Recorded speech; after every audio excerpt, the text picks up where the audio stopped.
Arrhythmic agent. Anti arrhythmic agent समझने से पहले ये जानना होगा कि एरिथमियाज क्या होता है। एरिथमियाज रिद्म शब्द से बना है। रिद्म के मतलब होता है, शाब्दिक अर्थ होता है ताल, लय, क्रमबद्धता। ताल में क्रमबद्धता। तो सिंपल ये है, कार्डियक एरिथमियाज का मतलब हुआ कि अगर कार्डियक के लय ताल डिस्टर्ब है, डिफेक्ट है, और ये डिस्टर्बेंस डिफेक्ट जो है लय ताल का जो है वो 3 तरह का होता है। रेट का डिफेक्ट हो सकता है, ओरिजिन का डिफेक्ट हो सकता है, और इम्पल्स के फैलाव स्प्रेडिंग का डिफेक्ट हो सकता है। तो उस चीज़ को यहाँ पर समझा जा सकता है कि इम्पल्स, सभी लोग हम जानते हैं कि इम्पल्स क्रिएट जो होता है हार्ट में वो एसए नोड से, साइनस नोड ये लिखा हुआ है, एसए नोड से यहाँ से इम्पल्स क्रिएट होता है। ये स्वाभाविक हुआ। इसके बाद इम्पल्स को देखिए एवी नोड द्वारा ग्रहण किया जाता है, यहाँ से फिर और आगे की ओर ये फैलता है। ये नोडल पार्ट हुआ, बंडल ऑफ हिस, और यहाँ से 2 ब्रांच निकल रहा है, जो राइट और लेफ्ट। ये राइट इधर हो गया जो इस ब्रांच में चला गया वेंट्रिकल में, और ये लेफ्ट वेंट्रिकल में चला गया। तो इस तरह से इम्पल्स का फैलाव होता है। इसको बोलते हैं कंडक्शन, कंडक्टिविटी, कंडक्शन और कंडक्टिविटी। तो ये चीज़ इस संदर्भ में जो भी डिफेक्ट हुआ वो कार्डियक एरिथमियाज कहा जाता है। तो अलग अलग लेवल के डिफेक्ट की वजह से कार्डियक एरिथमियाज भी कई प्रकार का होता है। तो वो अब 1 बाय 1 देखें। एरिथमियाज समझ गए कि एबनॉर्मलिटी ऑफ रिद्म या defect of rhythm, simple defect of rhythm. और ये रिद्म का डिफेक्ट रेट से हो सकता है। रेट के मतलब पर मिनट बिट्स जो है बढ़ा हुआ, वो रेट हो गया। ऑरिजिन का मतलब अभी हम बता रहे थे कि एसए नोट से स्टार्ट होता है। एसए नोट से नहीं स्टार्ट होकर अगर कहीं दूसरे जगह से स्टार्ट होगा तो वो प्री मैच्योर बिट कहलाएगा। वो जिस बिंदु से स्टार्ट होता है उसको इक्टोपिक फोशाई कहा जाता है। तो ये ओरिजिन संबंधी हो गया। स्प्रेड का मतलब फैलाव। कार्डियक इम्पल्स का जो रूट है फैलने का, वो अगर बाधित हो जाए, उसमें रुकावट आ जाए, तो वो भी आगे डिस्कस करेंगे। तो ये कितने प्रकार का है, ये एरिथमियाज का ही सब टाइप का है। एक्स्ट्रा सिस्टोल में बताया प्री मैच्योर बिट्स। तो प्री मैच्योर बिट्स क्यों उत्पन्न होगा? अगर एसए नोड से बिट्स स्टार्ट नहीं होकर अन्य किसी बिंदु से स्टार्ट होता है, वो अन्य किसी बिंदु कहलाता है इक्टोपिक फोकस, और बहुवचन होगा फोशाई, इक्टोपिक फोशाई। तो ये चीज़ें हो गया। प्रॉक्सिमल टैकीकार्डिया ये है सडन जो है बिट्स पर मिनट बढ़ जाता है, जैसे पता है ना 150, क्योंकि हम लोग सभी जानते हैं बिट्स एक एवरेज जो होता है 72 होता है, तो उससे अधिक हो गया तो ये बढ़ा हुआ होगा, और ये कुछ टाइम के लिए होता है। तो प्रॉक्सिमल टैकीकार्डिया होगा। एट्रियल फ्लूटर, एट्रियल फ्लूटर के मतलब एट्रिया का जो है रैपिड पल्सेशन बढ़ा हुआ है, लेकिन ये रेगुलर होता है, बस ये ध्यान रहे। फ्लूटर में रेगुलर बढ़ा हुआ रहता है, लेकिन रेगुलर फैशन में बढ़ता है 180 से 300, ये शो किया गया है। और फाइब्रिलेशन में क्या होता है, ये सेम प्रकार का होता है, लेकिन ये कंटिन्यूअस और इरेगुलर होता है। देखिए यहाँ वर्ड इरेगुलर, तो ध्यान ये देना है, इसमें रेगुलर है, इसमें इरेगुलर है, इसमें भी बिट्स पर मिनट बढ़ा हुआ रहता है, सिंपल। और यही अगर यहाँ एट्रियल फाइब्रिलेशन का लोकेशन अगर वेंट्रिकल में है तो वो वेंट्रिकुलर फाइब्रिलेशन कहलाएगा। इसमें भी बीट इरेगुलर बढ़ेगा, कंटिन्यूअस बढ़ेगा, बढ़ा हुआ रहेगा। तो ये सारे जो है वो एरिथमियाज के सब टाइप हैं, जो कि जानना जरूरी है, तब आगे आप इसको समझ पाएंगे।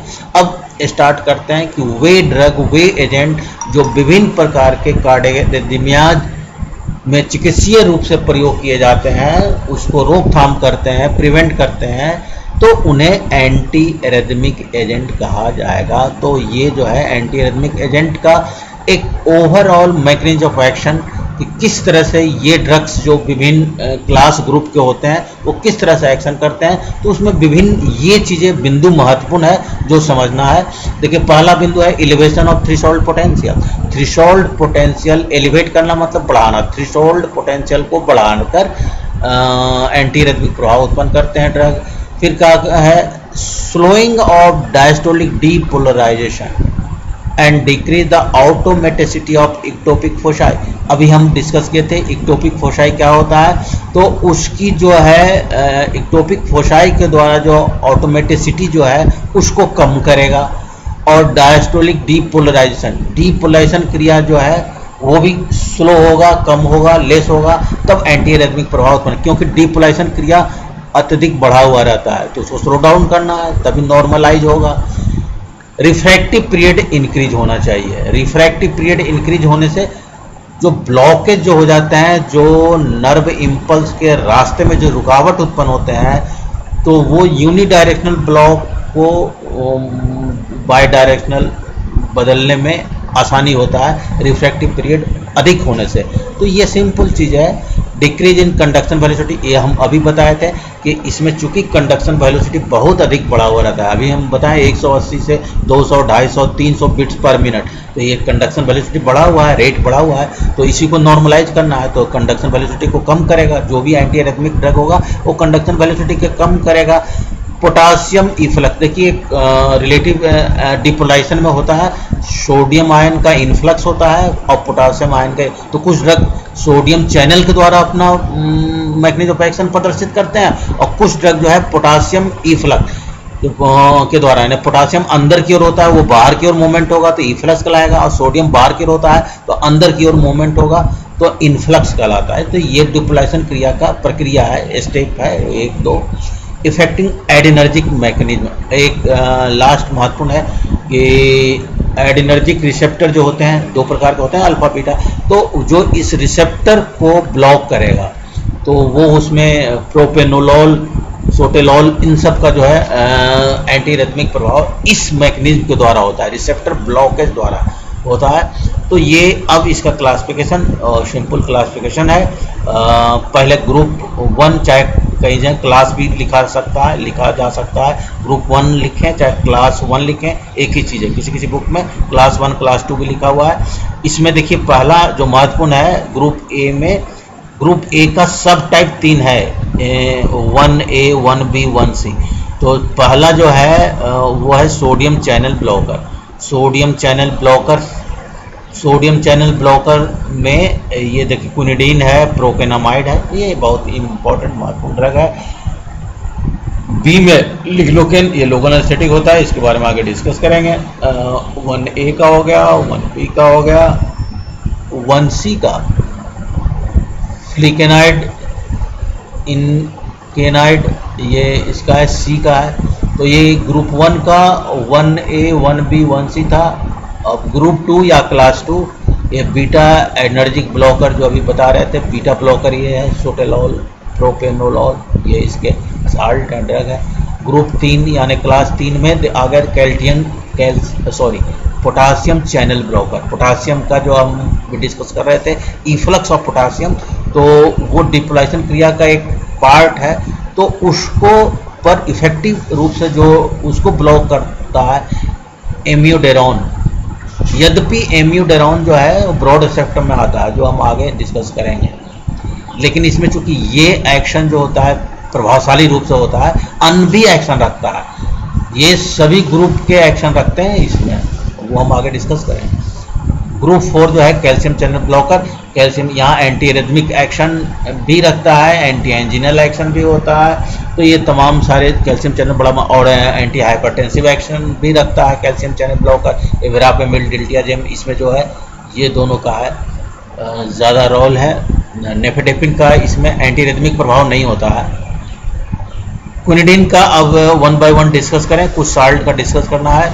तो ये ड्रग जो है, अब देखिए जो ऊपर आपने पढ़ा था वही slow down the speed of depolarisation. देखिए मतलब डिपोलाइजेशन क्रिया बहुत ज़्यादा बढ़ा हुआ रहता है, तो उस स्पीड को स्लो डाउन करेगा। Sodium conduction and increase the threshold potential, action potential, threshold potential जो है वो बढ़ेगा। इसके वजह से अन्य इफेक्ट क्या होगा, ये तो एंटी एरिथमिक का ही होगा कि इस कारण से एंटी एरिथमिक प्रभाव है। अन्य प्रभाव में बीपी घटेगा, जो डायरेक्ट जो है कार्डियक डिप्रेशन एक्शन होने के कारण। इसका अन एक्शन है स्केलेटन और यूटेराइन मसल में कॉन्ट्रैक्शन को कम करता है, डिक्रीज, तो ये चीज़ ध्यान रखना है।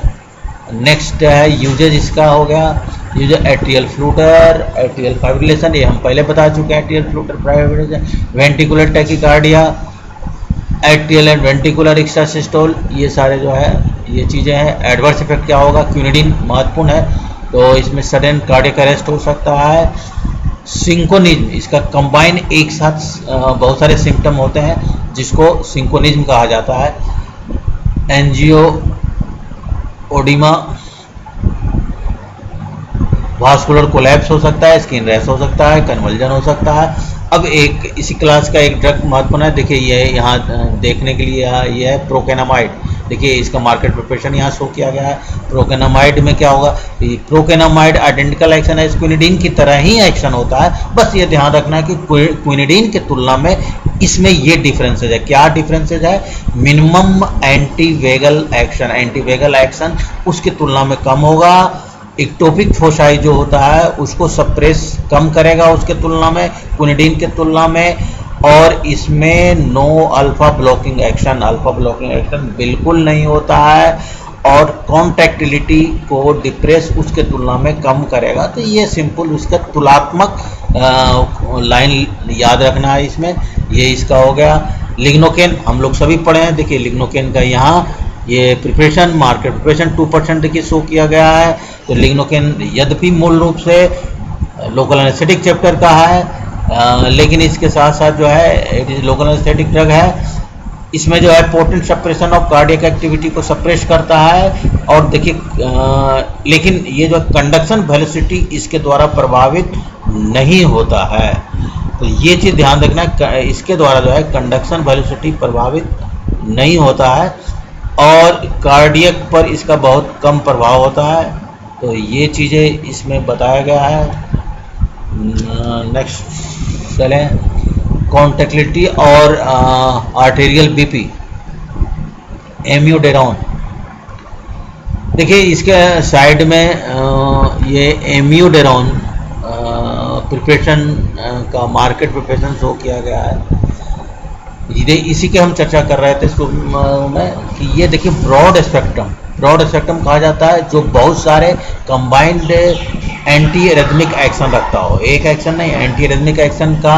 इसलिए देखिए इसमें ये चीज़ महत्वपूर्ण है कि एंटी एरिथमिक एजेंट है, इसका एक्टिविटी लाइक अन्य ड्रग के समान भी है। जो वो ड्रग या फर्स्ट ए का हो, सेकंड क्लास का हो, थर्ड क्लास का हो, फोर्थ क्लास, तो इन सभी क्लास के जो ड्रग हैं वो ड्रग का जो इफेक्ट है वो ये इफेक्ट रखता है, लेकिन प्रभावशाली रूप से पोटासियम चैनल ब्लॉकर के रूप में इसको रखा गया है, लेकिन अन्य प्रॉपर्टी भी ये रखता है। इसलिए broad spectrum and antiarrhythmic में ब्रॉड स्पेक्ट्रम इसको माना गया है। It has alpha beta adeno receptor blocking activity. देखिए वो alpha receptor adeno receptor blocking activity भी है, और इसमें जो है हेंस पॉजेसेज एंटी एंजिनल। देखिए हम यहाँ एंटी एरिथमिक पढ़ रहे हैं, लेकिन ये एंटी एंजिनल प्रभाव भी रखता है। तो ये चीज़ इसके एक्शन में मेंशन किया जा सकता है। और it inhibit the calcium channel producing peripheral, calcium channel को भी इनहिबिट करता है, यानी कैल्शियम चैनल को भी इनहिबिट करता है। तो इसलिए देखिए ग्रुप 4 इसमें है लिखा हुआ, तो वही करें कि अन्य ग्रुप के जो ड्रग हैं उनके जैसा भी प्रॉपर्टी ये शो करता है। और एक लास्ट में प्रॉपर्टी बताया गया है, पेरिफेरल वास्कुलर डायलेटेशन, डायलेट करता है वेसल को, पेरिफेरल जो वेसल्स होते हैं उसको डायलेट करता है। तो ये सारे इसके एक्शन है। एडवर्स इफेक्ट, इसका एडवर्स इफेक्ट ज़्यादा होता है। Skin pigmentation, corneal micro deposit हो जाता है, पेरिफेरल न्यूरोपैथी हो सकता है, फाइब्रोसिस हो सकता है, और हाइपोथायराइडिज्म T3 T4 लेवल कम कर देता है। तो ये चीज़ें इसमें जो है। अब नेक्स्ट जो है वो है कैल्शियम चैनल ब्लॉकर, जो चौथा क्लास था। ये देखिए कैल्शियम चैनल ब्लॉकर में देखिए एक प्रोडक्ट है वेरापेमिल। तो इसमें डेल्टियाजेम और वेरापेमिल का ही एंटी एरिथमिक एजेंट के रूप में इसका बहुत प्रभाव होता है। तो इसमें ये है वेरापेमिल हुआ, डेल्टियाजेम हुआ, नेफेडेपिन हुआ। लेकिन नेफेडेपिन का जो है कैल्शियम चैनल ब्लॉकर है, लेकिन इसमें जो है एंटी एरिथमिक एक्शन होता नहीं है। तो जस्ट यहाँ पर शो किया गया है कैल्शियम चैनल ब्लॉकर के रूप में, लेकिन मुख्य रूप से जो है वेरापेमिल, जो ये प्रोडक्ट यहाँ आपको शो किया गया है, ये एंटी एरिथमिक है। इसके वजह से शो किया गया है। तो ये जो भी कैल्शियम चैनल ब्लॉकर हैं वो क्या करेंगे, ऑल दीज एजेंट माने जो भी 2-3 जो ऊपर एग्जाम्पल बताया गया वो एवी कंडक्शन को इनहिबिट करते हैं, और इसलिए इनका और एक चीज़ इसमें और महत्वपूर्ण करके useful for re entry in supraventricular arrhythmias. Supraventricular arrhythmias में री एंट्री को फैसिलिटेट करता है। री एंट्री क्या चीज़ है, री एंट्री को थोड़ा सा समझने के लिए ये लास्ट वाला मैं एक डायग्राम आपको शो करूँगा। देखिए री एंट्री का, ये देखिए नॉर्मल है तो ये इम्पल्स जा रहा है, इम्पल्स जा रहा है तो देखिए वो यहाँ से इस ब्रांच में गया और इस ब्रांच से आके फिर री एंट्री होके इधर चला गया, तो इधर का भी इधर चला गया, इधर का भी इधर चला गया, तो दोनों मिल गया, तो इसको री एंट्री कहते हैं। तो एक नॉर्मलाइज होने के लिए री एंट्री होना जरूरी है।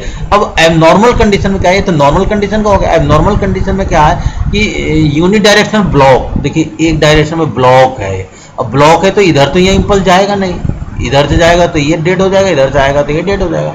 तो जब ये ब्लॉकेज हटेगा, जो एंटी रिदमिक जनरली करते हैं, इसमें रिफ्रैक्टिव पीरियड अगर प्रोलॉन्ग होता है तो ब्लॉकेज हटने का चांस होता है, तो जिससे कि री एंट्री हो जाता है। मतलब जो है यहाँ से फिर डायरेक्ट, तो री एंट्री को सर्कस मूवमेंट भी कहा जाता है, एक इसमें मेडिकल टर्म है वो, ये चीज़ जो है इसलिए यहाँ पर ये समझना जरूरी है। तो वो चीज़ यहाँ पर थोड़ा सा री entry in सुप्रावेंटिकुलर re entry facilitate करता है, ताकि एंटी एरिथमिक प्रभाव जो है आसानी से उत्पन्न होता है। नेफेडेफिन और diltiazem are more potent vasodilator action ग्राफेमिल के तुलना में इन दोनों का ज़्यादा होता है, नेफेडेफिन और डिल्टियाजेम का।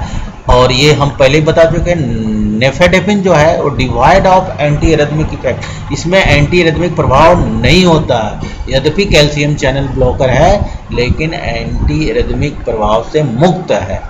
एडवर्स इफेक्ट इसका जनरली डीजनेस होगा, फेशियल फ्लूसिंग होगा, साइनस ब्रेडिकार्डिया होगा, साइनस अरेस्ट हो सकता है, हाइपोटेंशन। लास्ट हम बीटा ब्लॉकर, स्वाभाविक है बीटा ब्लॉकर जो है एड्रेनर्जिक सिस्टम में दो तरह का अल्फा बीटा, तो ये बीटा ब्लॉकर का एंटी रिदमिक प्रभाव होता है। तो किस तरह से करता है, depress depolarization of the pacemaker से, पेसमेकर से डीपोलाइजेशन क्रिया, तो ये महत्वपूर्ण डीपोलाइजेशन क्रिया को स्लो डाउन होगा, डिप्रेस होगा, कम होगा, ये चीज़ है। Slow sinus and nodal conduction, sinus and nodal conduction, nodal conduction क्या होता है आगे देखिए एक डायग्राम दिए हैं, इस चीज़ को थोड़ा सा क्लेरिफाई होने के लिए। रिड्यूस मायोकार्डियल ऑक्सीजन डिमांड को कम करता है, इसलिए जो है ये एंटी एंजिनल प्रभाव भी रखता है, ये ऑक्सीजन डिमांड को कम करने की वजह से एंटी एंजिनल, एंजिना पेन में इसका यूज होता है। ये सेफ और वेल टॉलरेटेड होता है। यूज इसका सुप्रावेंटिकुलर एरिथमियाज में, एट्रियल फ्लूटर, एट्रियल फाइब्रेटर और टैकी एरिथमियाज में इसका जो है थेरेपेटिक एप्लीकेशन होता है बीटा ब्लॉकर का। ये डायग्राम हम पहले आपको बता दिए, इसका क्या इंपॉर्टेंस है। ये देखिए जो है वो कंडक्शन जो स्प्रेड ऑफ इम्पल्स जो है, तो बता दें ऐसे नोड, तो साइनस नोड ये है, यहाँ से क्रिएट होता है, यहाँ से आगे बढ़ता है एट्रियल, तो अगर यहाँ पर है तो ये एट्रियल एरिथमियाज कहलाएगा, यहाँ पर डिफेक्ट हुआ तो साइनस एरिथमियाज कहलाएगा, एट्रिया का ये एट्रियल एरिथमियाज कहलाएगा। फिर नोड ये पहुँचा एवी नोड, तो नोड में नोडल एरिथमियाज कहलाएगा, जो जंक्शन जो पार्टीशन वाल जो है उसमें, तो नोडल एरिथमियाज कहा जाएगा। और यहाँ से देखिए दो ब्रांचेज गया, एक यहाँ राइट और लेफ्ट वेंटिकल में गया तो वेंटिकुलर एरिथमियाज हो गया। तो लोकेशन पर कहाँ पर डिफेक्ट है, कहाँ का रिदम बढ़ा हुआ है, तो इसके आधार पर अलग अलग जो है एरिथमियाज जो है वो है सब एरिथमियाज, लेकिन अलग अलग टाइप का है, जो यहाँ पर समझाने की कोशिश किया गया है। Okay, thank you very much. This is all about anti arrhythmic agent.